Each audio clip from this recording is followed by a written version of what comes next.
Dalam nama Bapa Bapa dan Putra dan Roh Kudus. Amin.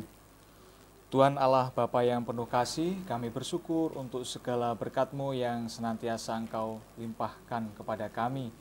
Dan pada siang hari ini kami hendak bersama-sama merenungkan tema Tahun Keluarga yang diangkat oleh keuskupan kami, Keuskupan Agung Palembang.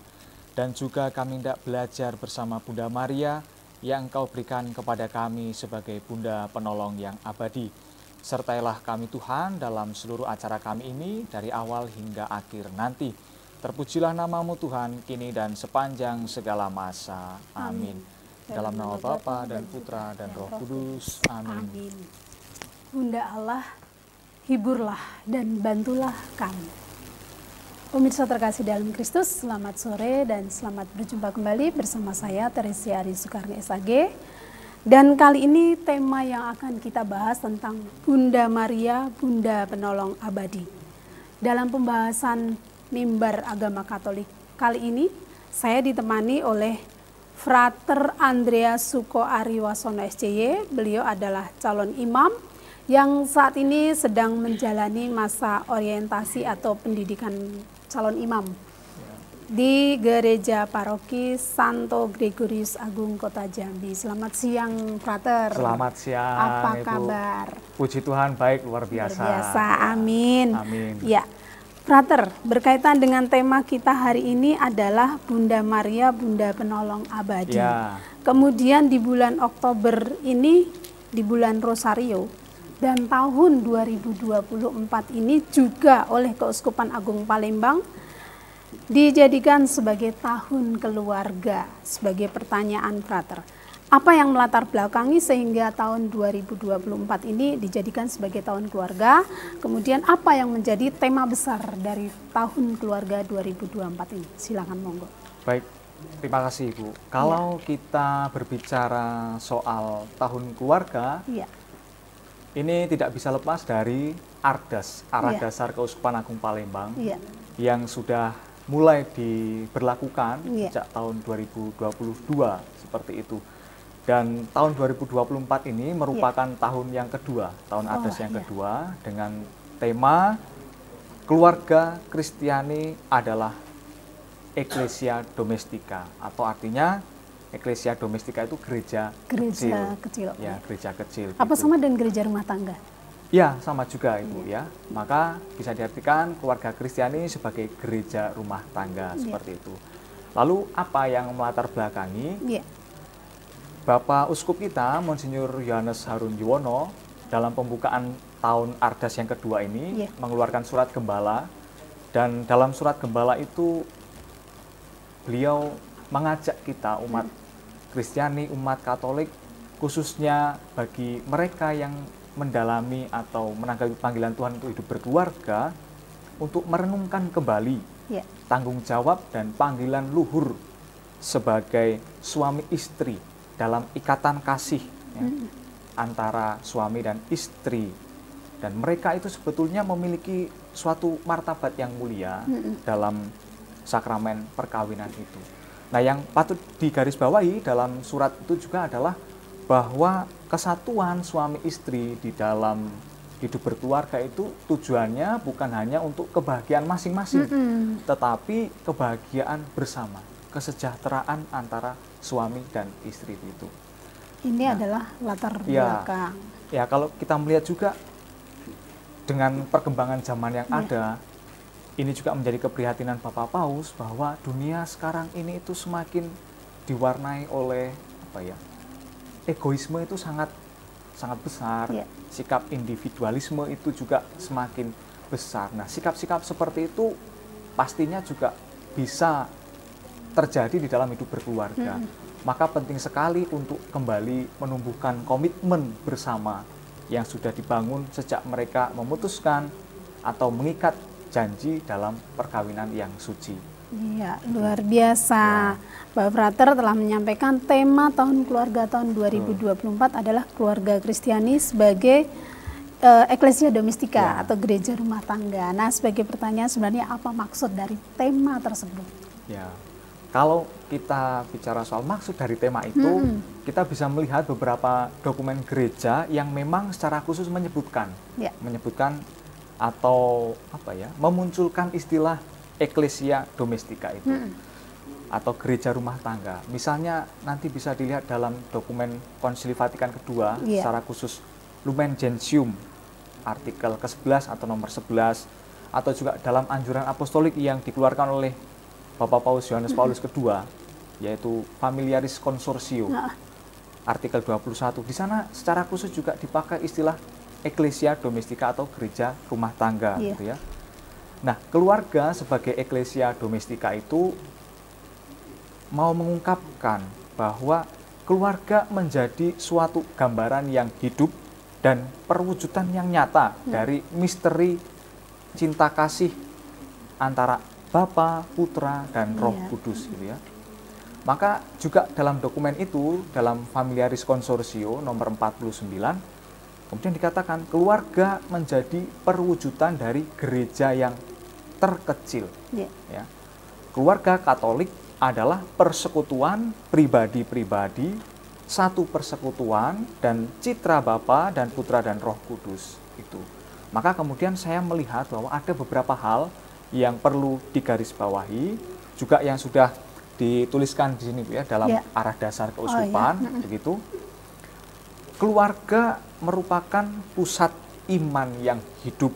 Ya. Keluarga adalah tempat pertama iman kekatolikan itu diwartakan, dan sekolah pertama tentang doa, tentang cinta kasih, tentang kebijakan dan keutamaan-keutamaan Kristiani lainnya seperti itu. Nah, maka di sini orang tua lah yang menjadi pewarta iman pertama bagi anak-anak mereka. Ya. Lalu yang kedua adalah, tadi saya katakan, orang tua menjadi orang pertama yang berperan berperan sentral terhadap anak-anak mereka, terhadap pendidikan iman mereka. Ya. Maka keluarga adalah tempat pertama anak-anak menerima pewartaan tentang Yesus Kristus, tentang iman, begitu ya. Di situ gereja atau keluarga menjadi satu sekolah untuk membina keutamaan manusiawi seperti itu. Luar biasa. Nah, ini adalah keluarga Kristiani sebagai gereja rumah tangga, eklesia domestika. Kemudian, Frater, apa makna dari tema hari ini? Kita membahas juga tentang Bunda Maria sebagai Bunda Penolong Abadi. Kenapa kok tema itu yang ingin disampaikan? Baik. Tentu sangat berkaitan ya sama tahun keluarga. Ya. Tahun keluarga dengan Bunda Maria sebagai Bunda Penolong yang abadi. Juga bulan Oktober itu kan kita dedikasikan ya secara khusus untuk Bunda Maria melalui doa Rosario gitu. Nah, secara khusus kita membahas tema Bunda Maria, Bunda Penolong yang abadi.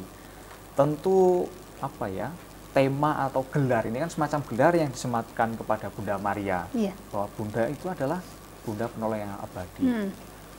Memang kalau kita melihat maknanya, ini berasal dari suatu pengalaman pribadi seseorang gitu ya.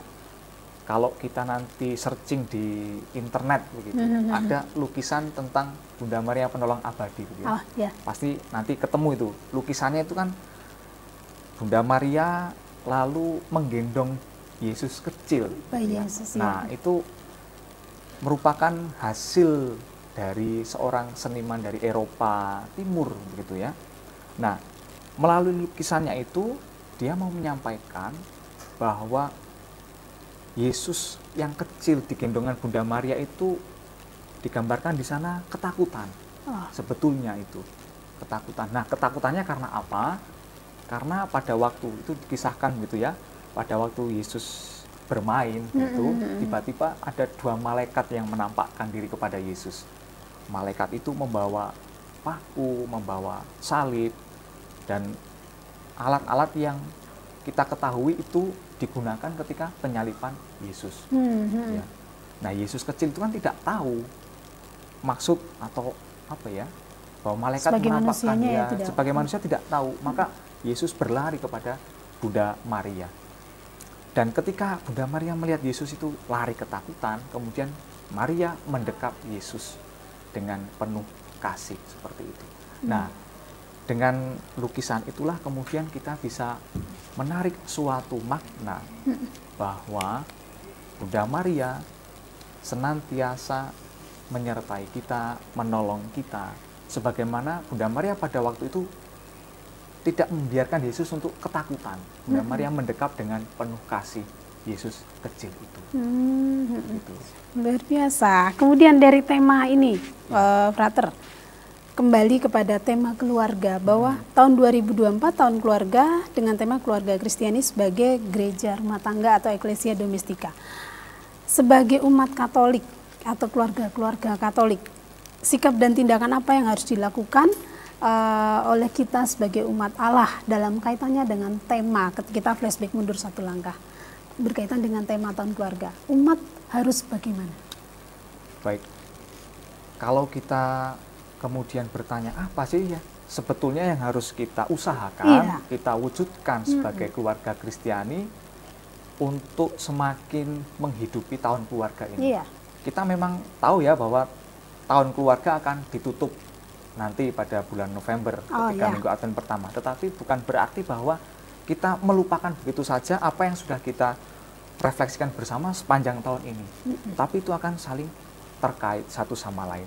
Maka sebagai keluarga Kristiani, hal-hal apa yang perlu diperhatikan? Saya tertarik dengan pesannya Bapak Uskup kita juga ya, bahwa Bapak Uskup mengingatkan kembali, keluarga itu dibangun dari pribadi-pribadi yang berbeda, punya latar belakang yang berbeda. Mereka kemudian bersatu. Dan dengan latar belakang yang berbeda itu tentu memiliki masa lalu yang berbeda pula. Nah, itulah yang kemudian diingatkan oleh Bapak Uskup. Pentinglah bagi kita, setiap keluarga Kristiani, untuk selalu memperbarui diri. Memperbarui diri dalam arti apa? Dalam arti semangat untuk terus terbuka, memberikan diri kepada satu sama lain, kepada pasangannya masing-masing ya. Suami memberikan diri kepada istri, istri memberikan diri kepada suami. Nah, supaya kita bisa saling memberi diri itu, maka perlulah semangat untuk misalnya duduk bersama, berbicara dari hati ke hati, begitu ya. Lalu jangan ragu-ragu untuk bertanya tentang entah keadaan atau mulai dari hal-hal sederhana sampai mungkin nanti hal-hal yang serius kalau ada misalnya begitu ya. Nah, dan juga jangan lupa untuk berani membuat komitmen bersama gitu ya. Lalu Bapak Uskup juga mengingatkan, hendaklah setiap pasangan itu siap sedia untuk melakukan dialog, melakukan apa ya, wawan hati begitulah istilahnya ya, wawan hati, berbagi perasaan, pandangan, dan juga mimpi, cita-cita. Kalau suami punya cita-cita apa ya disampaikan kepada istri. Kalau istri punya cita-cita apa ya disampaikan kepada suami. Begitu ya. Artinya ada semangat keterbukaan itu tadi yang penting. Ya. Baik, terima kasih Frater dan juga pemirsa terkasih dalam Kristus. Mari kita saksikan pariwara berikut ini.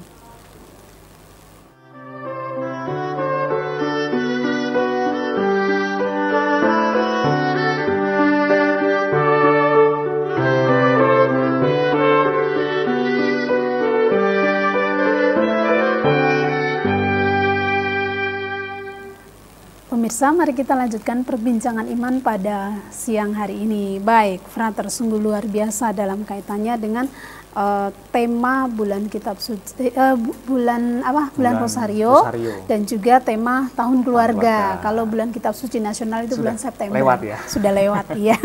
Dan kita sekarang kan sudah memasuki di bulan Oktober ini adalah bulan Rosario, di mana semua gereja Katolik umatnya menghormati Bunda Maria, dan pembahasan tema hari ini adalah Bunda Maria, Bunda Penolong Abadi. Lalu letak keterkaitannya antara tahun keluarga dengan tema kita hari ini, yaitu Bunda Maria sebagai Bunda Penolong Abadi, itu di mana? Silakan. Baik. Monggo. Kita flashback lah, atau mungkin kembali mengingat bahwa mengapa sih bulan Oktober itu didedikasikan sebagai bulan Rosario. Iya, betul. Berdoa melalui perantaraan Bunda Maria. Kalau kita ingat sejarahnya ya, sedikit kita singgung ya, itu kan berangkat dari peristiwa Lepanto namanya. Lepanto itu kan suatu tempat di dataran mana ya, Eropa gitu ya. Pada waktu itu kan umat Kristiani sedang di bawah ancaman gitu. Ada perang di sana di mana kerajaan Ottoman pada waktu itu menyerang, melakukan ekspansi di wilayah-wilayah Eropa itu. Nah, pada waktu itulah Paus Pius kelima mengajak seluruh umat Kristiani, umat Katolik untuk bersama-sama menderaskan doa rosario. Kita memohon pertolongan Bunda Maria agar umat Kristiani kita semua dapat berjuang melawan ancaman-ancaman tersebut. Dan kita bisa melihat hasilnya bahwa umat Kristiani terlepas dari ancaman-ancaman kerajaan itu sendiri ya. Maka dari peristiwa itulah kemudian gereja melalui Bapak Paus mendedikasikan bulan Oktober itu sebagai bulan Rosario, di mana kita diajak untuk berdoa melalui perantaraan Bunda Maria, sebagai Bunda yang menolong umatnya. Nah, jadi kita bisa sekaligus melihat ya kaitannya antara penolong abadi ini ya. Betul sekali. Tidak bisa lepas bahwa peran Bunda Maria sebagai penolong itu sudah ada sejak awal ya, sejak sejarah keselamatan itu. Nah, lalu apa kaitannya dengan tahun keluarga? Iya, betul sekali. Tahun keluarga. Kalau di awal tadi kita sudah bicara soal apa sih sebetulnya yang melatar belakangi tahun keluarga itu diadakan di keuskupan kita. Tadi ya, berbagai macam godaan-godaan individualisme, kemudian egoisme dan sebagainya, hedonisme itu bisa merongrong hidup keluarga.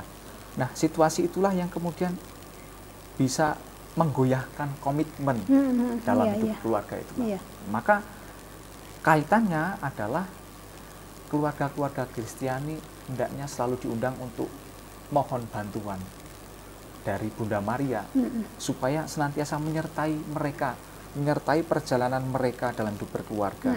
Misalnya ketika mereka sedang menghadapi masalah, komitmen mereka tampaknya terjadi suatu kegoyahan, kegoncangan dan sebagainya, di sanalah keluarga Kristiani selalu diundang untuk mari datang kepada Yesus Kristus melalui perantaraan Bunda Maria. Begitu. Kita percaya juga bahwa Bunda Maria akan selalu menolong kita, menyertai kita. Ya. Baik, luar biasa. Kemudian apa yang menjadi landasan kitab sucinya, Frater? Dari kedua pembahasan tema hari ini berkaitan dengan tahun keluarga sekaligus sebagai Bunda Maria sebagai penolong abadi, Bunda penolong abadi.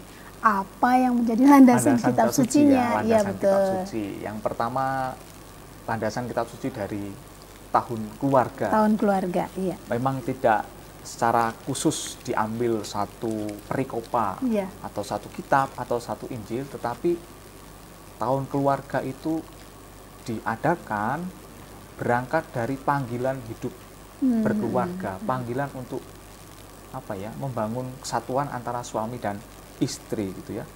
Kita bisa melihat panggilan untuk hidup dalam keluarga kan sudah ada sejak di kitab Kejadian gitu, sejak awal gitu ya.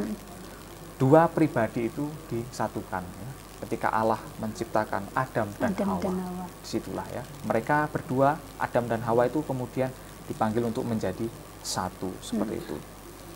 Lalu dalam Injil juga ada, misalnya dalam Injil Matius, di mana waktu itu ketika Yesus berbicara soal perceraian gitu ya.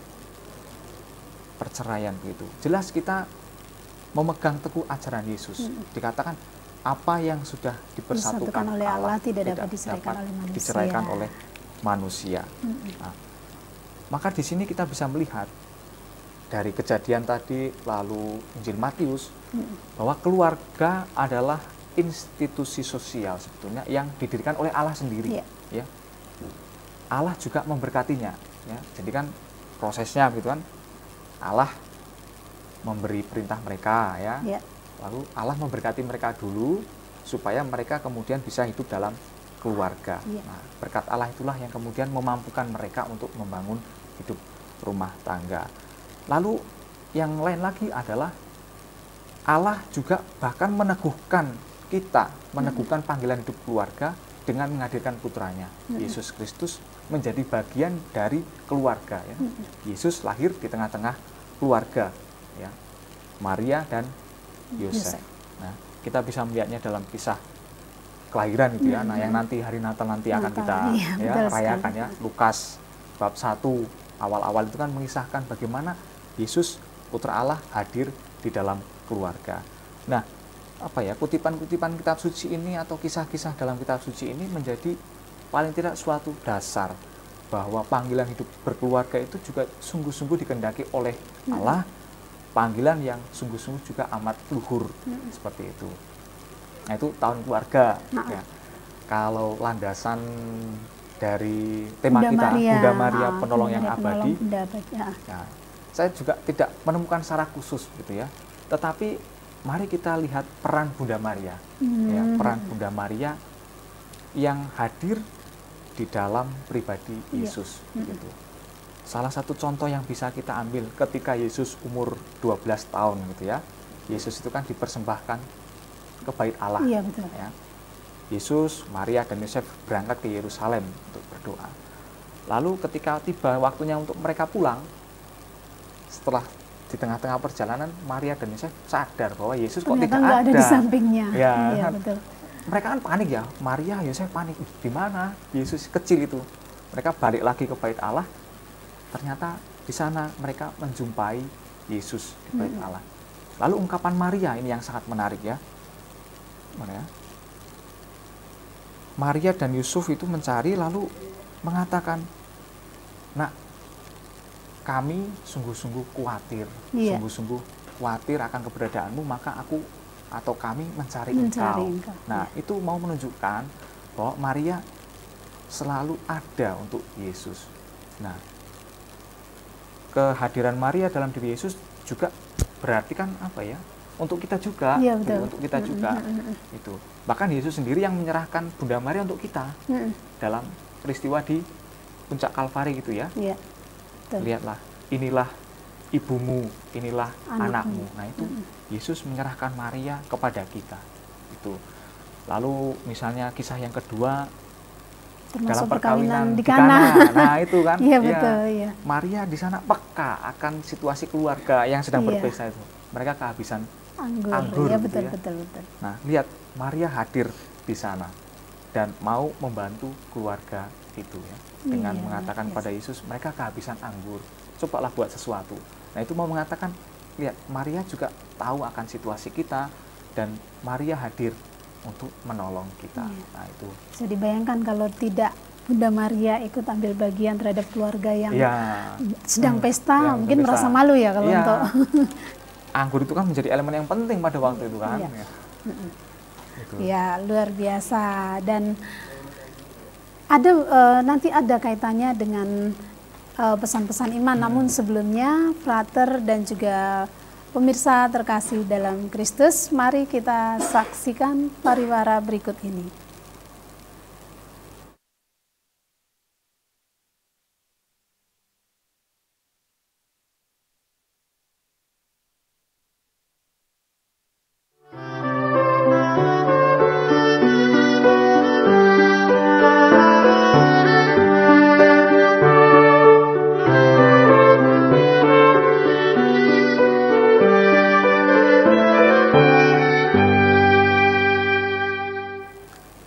Pemirsa, mari kita lanjutkan perbincangan iman pada siang hari ini. Baik, Frater, mohon dapat menyampaikan apa yang menjadi pesan-pesan iman dalam renungan kita pada sore hari ini. Silakan. Saya sungguh-sungguh berharap dan mengajak kita semua, keluarga-keluarga Kristiani, untuk selalu mohon doa, mohon penyertaan dan pertolongan dari Bunda Maria, Bunda yang senantiasa menolong kita. Agar apa? Agar kita semakin mampu untuk mewujudkan keluarga sebagai kesatuan pribadi-pribadi yang baik, diresapi oleh semangat cinta kasih, sukacita, keterbukaan, dialog, dan akhirnya juga boleh menjadi saksi, menjadi garam dan terang dunia di tengah-tengah masyarakat. Amin. Terima kasih Frater untuk berkenan bergabung bersama kita dalam Mimbar Agama Katolik pada sore hari ini. Dan pemirsa terkasih dalam Kristus, demikianlah Mimbar Agama Katolik pada sore hari ini. Akhir kata, saya Teresia Ari Sukarni SAG mengucapkan terima kasih, selamat sore, dan Tuhan memberkati kita semua. Amin. Amin. Ya.